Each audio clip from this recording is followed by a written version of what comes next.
Này, con đàn bài cho mọi người nghe đi.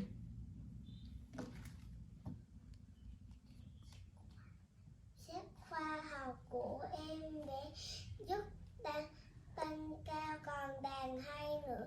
Bố mẹ khen nghe hay lắm. Có phải sách đàn không? Đúng rồi. Ủa không phải, cái này sách đàn của người lớn mà.